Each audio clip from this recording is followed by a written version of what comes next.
Good morning students, welcome to class 11th commerce.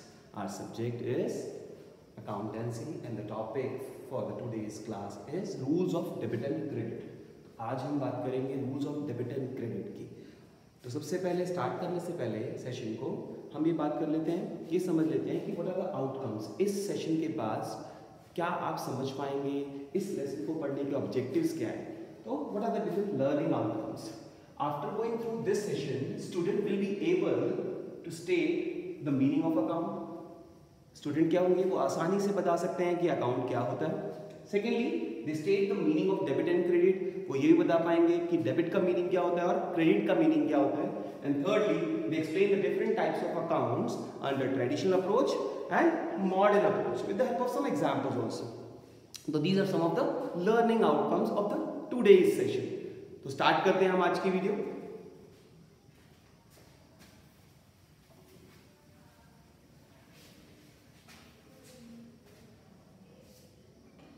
Okay, तो सबसे पहले account.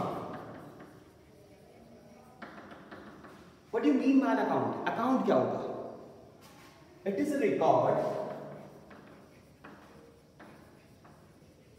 Of transactions relating to a particular head,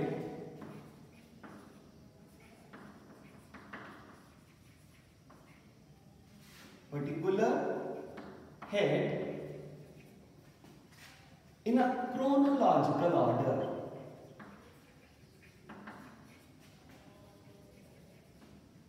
यानी एक ऐसा रिकॉर्ड जहां पर हम एक पर्टिकुलर हेड से रिलेटेड सारी ट्रांजैक्शंस को एक साथ लिखते हैं, एक साथ रिकॉर्ड करते हैं। एक ऐसा प्लेस जहां पर एक पर्टिकुलर हेड से रिलेटेड सभी ट्रांजैक्शंस को क्रोनोलॉजिकल ऑर्डर में रिकॉर्ड किया जाता है। अब ये क्रोनोलॉजिकल ऑर्डर होता है क्या? मींस डेट वाइज, जैसे जैसे ट्रांजैक्शंस हो रही हैं डेट वाइज, वैसे वैसे उसे उस प्लेस पर रिकॉर्ड किया जाता है। अब इसका फॉर्मेट क्या होता है, एक बार वो भी देख लेते हैं। Format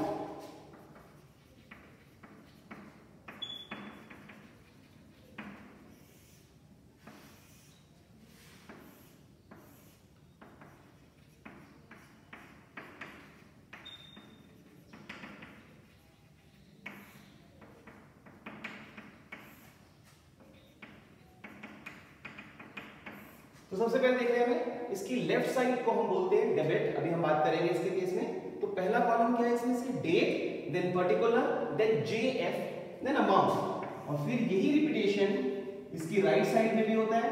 same column, date, particular, JF and amount. Again account क्या होता है दोबारा से? It is a record of a transaction in fact, transactions relating to a particular head. एक particular head से related सभी transactions को हम जब date wise रिकॉर्ड करते हैं तो उसे हम अकाउंट बोलते हैं। तो ध्यान रहेगा, ये अकाउंट किसी भी हेड का हो सकता है। Say it is a cash account। तो इसका मतलब क्या हो गया कि यहाँ पर कैश से रिलेटेड सारी ट्रांजेक्शन्स को क्रोनोलॉजिकल ऑर्डर में रिकॉर्ड किया जाएगा। जैसे जैसे आ रही होंगी ट्रांजेक्शन्स, वैसे वैसे हम इसको रिकॉर्ड करते रहेंगे। पहला कॉलम जैसे मैंने बोला, लेफ्ट साइड को हम क्या बोलते हैं इसमें? डेबिट। तो सबसे पहले अगला मीनिंग क्या आता है? Meaning of debit and credit. अब ये डेबिट और क्रेडिट का मीनिंग क्या है? तो किसी भी अकाउंट की लेफ्ट साइड को हम डेबिट बोलते हैं। इसका मतलब left side of an account is referred as debit and right side of an account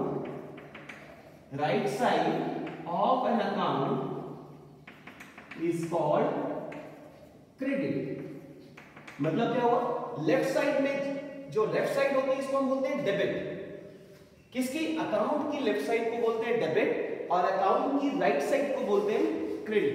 When the transaction is recorded on the debit side, means left side, the transaction is said to be debited। जब हम उसे left side में record करते हैं तो हम बोलते हैं कि हमने उसको डेबिट कर दिया। सिमिलरली जब हम उसे राइट साइड में रिकॉर्ड करते हैं तो बोलते हैं द ट्रांजैक्शन इज क्रेडिटेड, कि ट्रांजैक्शन क्या हुई है? क्रेडिट हुई है, या अकाउंट क्रेडिट हुआ है। तो हमें क्लियर हो जाना चाहिए कि मीनिंग क्या हुआ डेबिट एंड क्रेडिट का? लेफ्ट साइड को हम बोलते हैं डेबिट साइड और डेबिट, और राइट साइड को क्या बोलते हैं? क्रेडिट। तो आगे कंटिन्यू करते हैं। तो हमें अभी तक दो चीजें क्लियर हो चुकी हैं, अकाउंट होता क्या है, फॉर्मेट क्या है उसका। अब इसके बारे में हम डिटेल में अगले फ्यूचर चैप्टर में पढ़ेंगे ढंग से दोबारा से। फिलहाल केवल आपको समझाना इंपॉर्टेंट था डेबिट और क्रेडिट के बारे में। इसी रेफरेंस के लिए मैंने आपके सामने अकाउंट का फॉर्मेट बनाया। Okay, left side of an account is called debit, right side is called credit. आगे बढ़ते हैं। अब ये डेबिट और क्रेडिट जब हम लेफ्ट साइड में कब लिखेंगे ट्रांजैक्शन को, या राइट साइड में हम कब लिखेंगे, इसी के लिए हमें पढ़ना पड़ेगा rules of debit and credit. That is what the chapter is about. इसी चैप्टर के बारे में हम इसमें पढ़ने वाले हैं। बट बिफोर स्टार्टिंग कि डेबिट कब करेंगे, क्रेडिट कब करेंगे, हमें एक और टॉपिक के बारे में नॉलेज होनी चाहिए। वो क्या है? Classification of account. तो हम अब उसी की तरफ मूव करते हैं।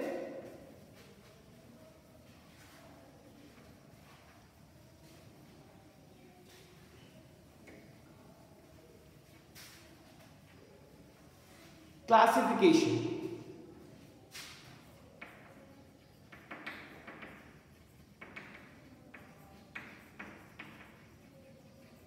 यानी हमने अकाउंट को किस तरीके से क्लासिफाई किया। Actually we have two approaches to classify account. First one traditional approach, second one modern approach.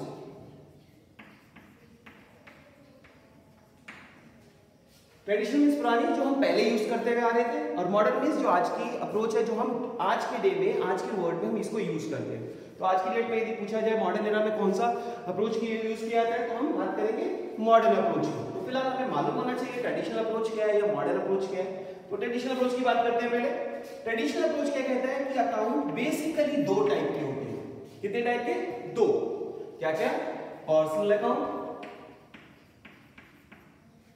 कौन से? पर्सनल अकाउंट, और second one impersonal, impersonal account. तो पहला पर्सनल अकाउंट और दूसरा इम्पर्सनल अकाउंट। पर्सनल अकाउंट को फर्दर हम 3 कैटेगरीज में डिवाइड कर सकते हैं। पहला natural person, secondly artificial person, और थर्ड रिप्रेजेंटेटिव पर्सन। तो पहले हम इसी की बात कर लेते हैं। ट्रेडिशनल अप्रोच क्या कहती है कि हमारे पास कितने टाइप के अकाउंट है बेसिकली? पर्सनल और इम्पर्सनल। तो पर्सन कौन से होते हैं, यहां पे एक बार क्लियर कर लेते हैं। पर्सन कौन से होते हैं?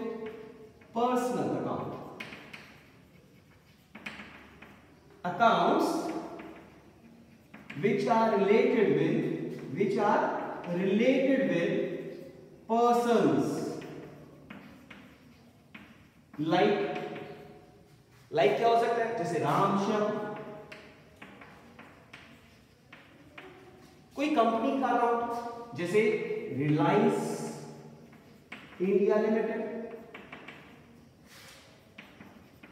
कोई बैंक का account state bank of India, state bank of India, या कोई और different account like rent outstanding, prepaid, insurance, etcetera. These are all comes under the category of personal account। दोबारा से देखते हैं, accounts which are related with persons। अब वो person किसी भी टाइप का हो सकता है, तो हमने फर्दर पर्संस को 3 मेन कैटेगरीज में डिवाइड किया है। पहला नेचुरल पर्सन, जो by nature creation of God है। क्या है ये? Creation of God. तो यदि हमसे पूछा जाए इसका एग्जांपल बताओ, तो हमने यहां पे दिया हुआ एग्जांपल राम एंड श्याम। यानी यदि आपसे पूछा जाए कि राम्स अकाउंट या फिर श्याम्स अकाउंट किस नेचर का अकाउंट है, तो आप बोलेंगे main category is personal account and the subcategory is natural person. क्या लिखेंगे? Natural person by nature, by creation of God, they are related to person only. Secondly artificial person. Artificial person means actually ये person नहीं है, but हम इसे person की तरह treat करते हैं। जैसे अब ये मैंने यहां पे एग्जांपल लिखा, Reliance India limited, RIL। Reliance India limited का जो अकाउंट होगा वो किस नेचर का अकाउंट होगा? ये आर्टिफिशियल पर्सन था, क्योंकि हम इसे पर्सन की तरह ट्रीट करने वाले हैं। और कोई अकाउंट भी ऐसा जैसे बैंक अकाउंट,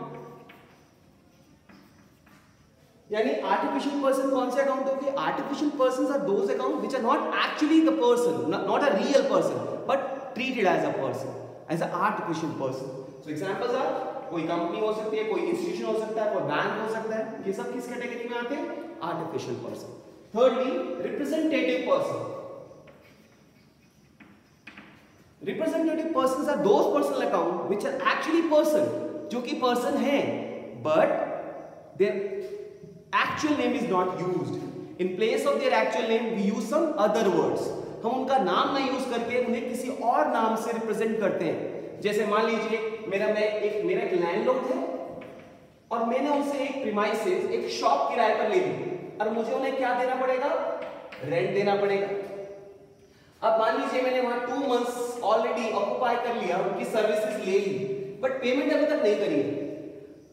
पेमेंट नहीं करने पर उस अमाउंट को हम किस नाम से रेफर करेंगे? हम बोलेंगे रेंट आउटस्टैंडिंग। यानी रेंट आउटस्टैंडिंग एक ऐसा अकाउंट हो गया जो किसको रिप्रेजेंट कर रहा है? मेरे लैंडलॉर्ड को रिप्रेजेंट कर रहा है कि मैंने उसे पैसे देने हैं। तो लैंडलॉर्ड इज अ पर्सन, तो इसका मतलब लैंडलॉर्ड के नाम की जगह पर हम उसे दूसरे नाम से रिप्रेजेंट कर रहे हैं। उसका नाम क्या रख दिया हमने?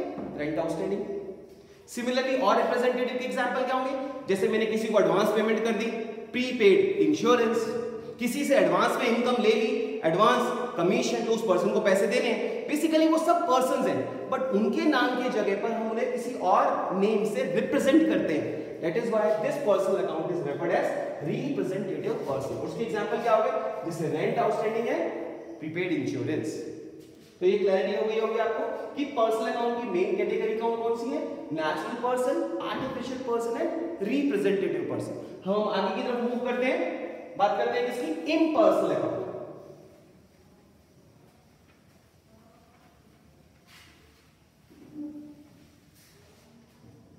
इम्पर्सनल अकाउंट जैसे नाम से समझ में आ रहा है, नॉट रिलेटेड विद पर्सन।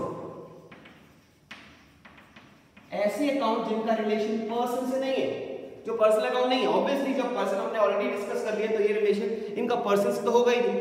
तो इसको भी हमने फर्दर 2 कैटेगरी में डिवाइड कर दिया है। First one is real, then nominal. अब ये रियल अकाउंट क्या होते हैं? तो real account accounts which are related with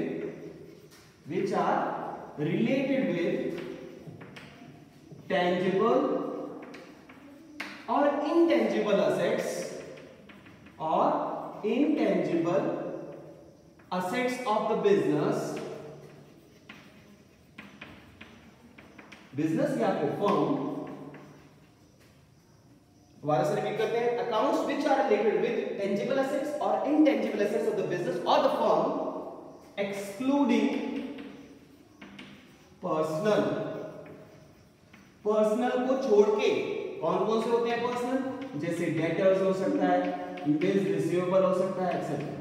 तो दोबारा से बात करते हैं, ऐसे अकाउंट जिसका रिलेशन बिजनेस के टेंजिबल एसेट्स से, टेंजिबल मींस जिनको छू सकते हैं, देख सकते हैं, तो उसके एग्जांपल क्या हो सकते हैं? जैसे land and building, machinery, furniture, ये सब क्या है? Tangible assets. इनटेंजिबल एसेट्स कौन से होते हैं? जिनको छुआ और देखा नहीं जा सकता, but they have some monetary value. उनकी कुछ मॉनेटरी वैल्यू होती है, which enables the firm to get some advantage in the future, जिससे फ्यूचर में बिजनेस को कुछ एडवांटेज मिल जाए। कौन से होते हैं इंटेंजिबल? जैसे goodwill, patents, copyrights, licensing, trademark, etcetera. ये सब इंटेंजिबल है क्योंकि इनको देखा छुआ नहीं जा सकता। जब ये सब कुछ लीगल राइट्स हैं बेसिकली, तो इनकी कुछ मॉनेटरी वैल्यू होती है जो बिजनेस को फ्यूचर में कुछ प्रॉफिट अर्न करने में हेल्प करती है। तो बेसिकली हमने बात क्या किया रियल अकाउंट में कि इसमें कौन से अकाउंट्स आएंगे? पहला, इसमें टेंजिबल एसेट्स आएंगे, इनटेंजिबल एसेट्स आएंगे। पर बहुत इंपॉर्टेंट पॉइंट क्या है कि हमने इसमें पर्सनल एसेट्स को काउंट नहीं करना। पर्सनल का मतलब जिसका रिलेशन पर्सन से है। जैसे हमें मालूम है कि debtor is a person, but वो at the same time asset भी है, तो हम उन एसेट्स को काउंट नहीं करने वाले हैं जो पर्सन से डायरेक्टली रिलेटेड है। जैसे डेटर हो गया, बिल रिसीवेबल हो गया, ठीक है, या फिर एक्रूड इनकम हो गया। या फिर प्रीपेड एक्सपेंसेस हो गए, ये सभी एसेट्स हैं, but at the same time ये क्या है, पर्सनल। पर्सनल होने की वजह से ऑलरेडी वो इस कैटेगरी में आ चुके हैं, इसका मतलब जो पर्सन में आ चुके हैं वो इन पर्सन में तो नहीं आएंगे। तो ये क्लैरिटी होनी चाहिए हमारे सामने कि पर्सन में कौन से आते हैं और इन पर्सन में। तो पर्सन की बात ऑलरेडी डिस्कस हो गई थी, इन पर्सन में भी हमने बात कर लिया रियल अकाउंट के बारे में।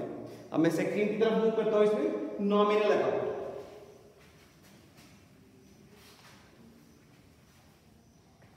अब ये नॉमिनल अकाउंट क्या होता है?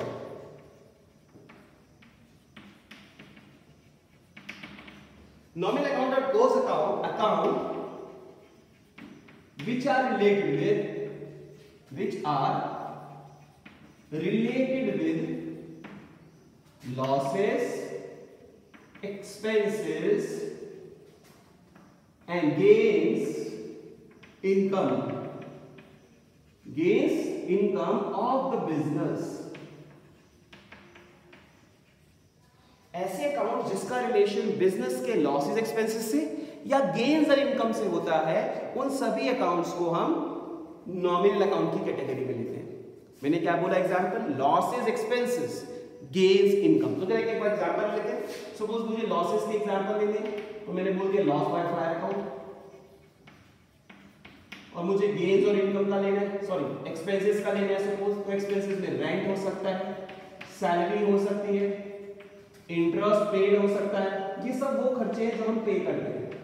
तो हमारे लिए क्या है, सारे खर्चे। तो हमें ध्यान रखना है, यदि आपके सामने पूछा जाता है आपको, आप बताइए रेंट अकाउंट किस नेचर का अकाउंट है, तो हम बता देंगे किस नेचर का अकाउंट है, नॉमिनल अकाउंट है सर। ऐसे पूछे सैलरी कौन सा अकाउंट है, नॉमिनल अकाउंट है। क्लियर है ये पॉइंट? ऐसे ही पूछे आपसे कि आप बताइए कि लॉस बाय फायर किस नेचर का अकाउंट है, तो आप बोलेंगे ये तो नॉमिनल अकाउंट है एट द लॉसेस। तो हमें क्लियर होना चाहिए लॉसेस और एक्सपेंसेस को किस कैटेगरी में लेना है, नॉमिनल में। एट द सेम टाइम हमें गेन्स और इनकम को भी लेना है। तो गेन के एग्जांपल जैसे profit on sale of assets हो गया, हमने कोई एसेट बेचा उसमें फायदा हो गया। इनकम के एग्जांपल क्या हो सकते हैं, इनकम के एग्जांपल है जैसे मान लो कमीशन रिसीव्ड,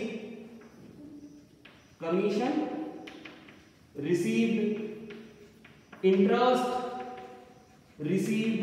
आप नोटिस कर रहे हैं कि पहला इंटरेस्ट जो मैंने लिखा था वो पेड लिखा था, वो खर्चे की कैटेगरी में आता है, बट यदि वही इंटरेस्ट मैं रिसीव कर रहा हूं तो वो इनकम कहलाएगी। तो हमें क्लैरिटी होनी चाहिए कि हमारा कौन सा नेचर का अकाउंट किस कैटेगरी में आ रहा है। तो एक बार जल्दी से जरा इसको कुछ एग्जांपल से डिस्कस कर लेते हैं। इसको मैं रख कर देता हूं। हमें क्लैरिटी तो हो चुकी है पर्सनल अकाउंट क्या होता है और इम्पर्सनल, और उसमें रियल और नॉमिनल क्या होता है। इसको रख कर देते हैं। हमारे सामने एग्जाम क्वेश्चन क्या आता है, नॉर्मली हमें कुछ अकाउंट के नाम दे रखे होंगे। जैसे मान लो मैंने बोला capital, SBI account, capital account, building account, salary account, commission received account,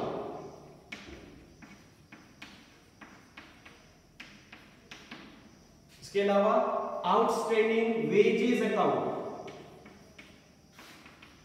okay, goodwill account. और हमें पूछा गया इसका आप बताइए nature according to traditional approach, यानी किस टाइप का अकाउंट है ये। तो ये कुछ एग्जांपल लिखे हमने।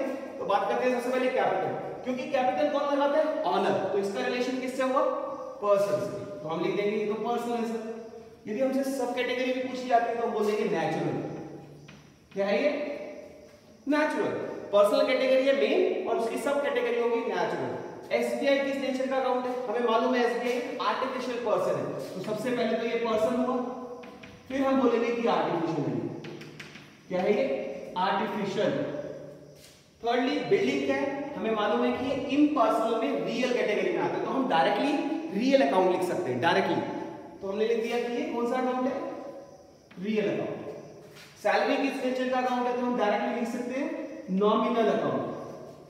ऐसे ही कमीशन रिसीव्ड, सैलरी क्यों बोला मैंने नॉमिनल, क्योंकि सैलरी का एक्सपेंस है। ऐसे ही बिल्डिंग को रियल क्यों बोला, क्योंकि ये टेंजिबल एसेट है, तो टेंजिबल एसेट तो रियल, सैलरी क्योंकि एक एक्सपेंस है तो इसलिए नॉमिनल। सिमिलरली कमीशन रिसीव्ड एक इनकम है, तो इनकम किस कैटेगरी में आती थी, अगेन नॉमिनल की कैटेगरी में। और आउटस्टैंडिंग वेजेस हमें मालूम है किस नेचर का अकाउंट है, पर्सनल बताया था मैंने आपको, और पर्सन में कौन सा बताया था, रिप्रेजेंटेटिव। पर्सनल और उसमें representative, representative. Next is goodwill. हमें मालूम है गुडविल किस नेचर का अकाउंट है? रियल। क्यों? क्योंकि रियल किसलिए बोल रहे हैं? क्योंकि एक इनटेंजिबल एसेट। तो ये कुछ एग्जांपल डिस्कस किए, एक और ले लेते हैं। सपोज हमने बात की परचेजेस की, आपसे पूछते हैं परचेजेस किस नेचर का अकाउंट है, या फिर कुछ सेल्स किस नेचर का अकाउंट है। तो परचेज हमें मालूम है क्या है? एक्सपेंस है। क्या है? एक्सपेंस। जब भी गुड्स को हम खरीदते हैं उस पर जो खर्चा करते हैं वो एक्सपेंस कहलाता है। तो परचेजेस इज एक्सपेंस। तो एक्सपेंस किस कैटेगरी में आता है? नॉमिनल। किस कैटेगरी में? नॉमिनल अकाउंट, क्योंकि एक्सपेंस को हम उसी कैटेगरी में लेते हैं। ऐसे ही सेल्स क्या है? एक इनकम। जब बेच रहे हैं उसी को तो इनकम होने वाली है। तो गेन्स और इनकम किस में आता है? Again nominal. तो हमें अब क्लैरिटी हो चुकी है कि पर्सनल अकाउंट क्या होता है, रियल अकाउंट क्या होता है, नॉमिनल, और उसके एग्जांपल्स भी हमने डिस्कस कर लिए। अब आपके सामने यदि कोई भी क्वेश्चन आता है इससे रिलेटेड कि आपसे पूछे भाई ये अकाउंट किस नेचर का अकाउंट है अंडर ट्रेडिशनल अप्रोच, तो आप इजीली आइडेंटिफाई कर सकते हैं कि सर ये तो रियल है, ये तो पर्सनल है। आप अकॉर्डिंगली जज कर पाएंगे। अब इसी के बाद हम नेक्स्ट कैटेगरी पे शिफ्ट करते हैं। कौन सी? Modern approach.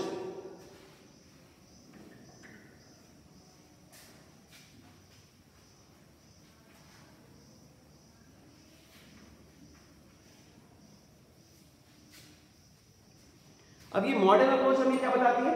मॉडर्न अप्रोच बताती है कि अकाउंट की जो मेन कैटेगरी है वो है 5 असेट्स, एक्सपेंसेस और लायबिलिटीज, कैपिटल और रेवेन्यूज। तो मॉडर्न अप्रोच के हिसाब से there are 5 types of account which are they. First one is assets. Assets हमें मालूम है क्या होते हैं? असेट्स आर द प्रॉपर्टी और legal rights which makes the firm enable to earn profit in the future, जो फर्म को प्रॉफिट कमाने में हेल्प करती है। Expenses are the payments which incurred during the year, और उसका बेनिफिट हमें उसी साल में मिलता है। ये ऑलरेडी टर्म्स में हमने सब पढ़ा हुआ है कि एसेट्स क्या होते हैं, एक्सपेंसेस क्या होते हैं, लायबिलिटीज क्या होती है, कैपिटल और रेवेन्यू। बस इस टॉपिक में हमें किस पे ध्यान देना है? हम अब आइडेंटिफाई कर पाए कि हमें जो अकाउंट दे रखे हैं उनमें से कौन सा असेट है, कौन सा एक्सपेंस है और कौन सी लायबिलिटी है, कौन सा कैपिटल और रेवेन्यू। तो उसके लिए भी एक एग्जांपल जल्दी से डिस्कस कर लेते हैं। जैसे building, machinery, bills payable, outstanding rent, salary, commission received, debtors. कुछ एग्जांपल मैंने डिस्कस करे, एक और ले लेते हैं। Capital, drawings. अब हमें जज करना है, इनमें से बताइए कि मॉडर्न अप्रोच के हिसाब से कौन कौन से अकाउंट है। तो सबसे पहले कैपिटल। कैपिटल के लिए हमारे पास ऑलरेडी एक कैटेगरी है कैपिटल। कैपिटल कौन होता है? कौन होता है? कौन सा अकाउंट? जो पैसे ऑनर बिजनेस में इन्वेस्ट करता है उसको हम कैपिटल बोलते हैं। तो इसकी तो मेन कैटेगरी भी कैपिटल हो गई, तो इसके लिए कोई आइडेंटिफिकेशन की जरूरत नहीं है। बिल्डिंग कौन सा है इनमें से? असेट है, एक्सपेंस है, लायबिलिटी, कैपिटल या रेवेन्यू? असेट, क्योंकि ये प्रॉपर्टी है, इसकी मॉनेटरी वैल्यू है। ये कौन सी टाइप का अकाउंट हो गया? Assets. Machinery, assets. Bills payable, bills payable वो मनी होती है जो हमने अपने क्रेडिटर्स को बिल बनाने के अगेंस्ट देने हैं पैसे। तो एक तरह से क्या है? लायबिलिटी। तो यहां लिख देते हैं कि लायबिलिटी नेचर का अकाउंट है। ऐसे ही आउटस्टैंडिंग रेंट, ये वो पैसे हैं जो हमने अपने लैंडलॉर्ड को उनकी सर्विसेज जो हमने रेंट पे किराए पे जो सामान उससे लिया था, वो कुछ भी हो सकता है, वो शॉप हो सकती है, प्रीमाइसेस हो सकती है, वो कोई मशीन भी हो सकती है, और उसके पैसे हमने नहीं दिए तो वो उसको देने हैं ऑनर को। तो इसको हम कौन सी कैटेगरी में डालते हैं? लायबिलिटीज कैटेगरी में। अगेन पैसे देने हैं। ऐसी सैलरी, हमें मालूम है इसमें से सैलरी किस नेचर का अकाउंट है? Expenses. Next is commission received. Commission receive किस नेचर का अकाउंट है? कमीशन रिसीव्ड इज रेवेन्यू, क्योंकि हमें एक इनकम हो रही है। Debtors, asset. अब यहां ध्यान रखना है कि यहां पर मैंने आपको कोई ऐसा रूल नहीं बताया कि असेट्स में पर्सनल अकाउंट नहीं करना। असेट्स मींस ऑल असेट्स, तो ध्यान रखना है डेटर्स भी असेट की कैटेगरी में ही आने वाला है। नेक्स्ट इज ड्राइंग्स, क्योंकि ड्राइंग्स क्या होता है? जो ऑनर होता है बिजनेस का वो पैसे निकालता है। तो ऑनर के पैसे कौन से होते हैं? कैपिटल। इसका मतलब ड्राइंग का नेचर क्या हुआ? कैपिटल। तो इस तरीके से हम आइडेंटिफाई कर सकते हैं कि इनमें से कौन सा अकाउंट हमारा किस पर्टिकुलर हेड से रिलेट करता है, whether it is asset, expenses, liability, revenue और कैपिटल। तो हमने इनमें से जस्ट आराम से कर पाएंगे। तो आज की क्लास में हमने क्या क्या सीखा? पहले हमने ये सीख लिया कि पहली बात क्या सीखी कि अकाउंट का मीनिंग क्या है, मीनिंग ऑफ अकाउंट। फिर हमने फॉर्मेट की बात भी की और उसकी लेफ्ट साइड और राइट साइड के बारे में बताया मैंने आपको कि लेफ्ट साइड को डेबिट और राइट साइड को हम क्रेडिट बोलते हैं। फिर अब लेफ्ट साइड में कब रिकॉर्ड करते हैं और राइट साइड में कब रिकॉर्ड करते हैं उसके लिए हमें रूल्स मालूम होने चाहिए और रूल्स को फर्दर स्टडी करने से पहले हमें क्लासिफिकेशन मालूम होना चाहिए। तो मैंने आपको क्लासिफिकेशन दो तरीकों से बताया, पहला ट्रेडिशनल अप्रोच और मॉडर्न अप्रोच। ट्रेडिशनल अप्रोच में बताया मैंने कितने टाइप के अकाउंट थे, पर्सनल, इम्पर्सनल। इम्पर्सनल को हमने फर्दर दो कैटेगरी में डिवाइड किया, रियल एंड नॉमिनल। पर्सन को भी तीन कैटेगरी में, सब कैटेगरी में डिवाइड किया, natural person, artificial person and representative person. और फाइनली हम बात कर रहे थे मॉडर्न अप्रोच की और यहाँ मैंने बताया आपको कितने टाइप के अकाउंट्स हैं, 5 टाइप्स के अकाउंट्स हैं, assets, expenses, liability, capital, revenue. और अकॉर्डिंगली हम ये जज करना भी सीख गए कि हमें आइडेंटिफाई करना है कि कौन सा अकाउंट एसेट है, कौन सा लायबिलिटी, कैपिटल, रेवेन्यू, एक्सपेंसेस है, तो हम इजीली जज कर पाएंगे। तो आज की क्लास में हमने ऑलरेडी ये सब चीजें सीख ली है। अब फर्दर क्लास जब हम आगे स्टार्ट करेंगे तो हम इससे आगे की बात करेंगे, यानी rules of debit and credit की। तो मैं मान रहा हूँ कि आपको ये आज की क्लास अच्छे से समझ में आई होगी, आज का सेशन अच्छा लगा होगा और जो हमने सोचे थे ऑब्जेक्टिव वो सारे से अचीव हो जाएंगे। अब इसे घर बैठ के अच्छे से रिव्यू करिए, घर पे प्रैक्टिस करिए इससे रिलेटेड क्वेश्चंस की, और जिससे कि हम आगे जब फर्दर कंटिन्यू करें तो आपको हेल्प मिल जाए इससे। तो आज की मान रहा हूँ आपको अच्छे से समझ में आया होगा, क्लियर हो गया सबको ये बात? ओके, तो इसको रिवाइज कर लेंगे आप घर पे आराम से। तो आज के लिए मैं यहीं पे स्टॉप करता हूँ वीडियो को। Thank you so much for watching this video. Thank you so much, take care, bye.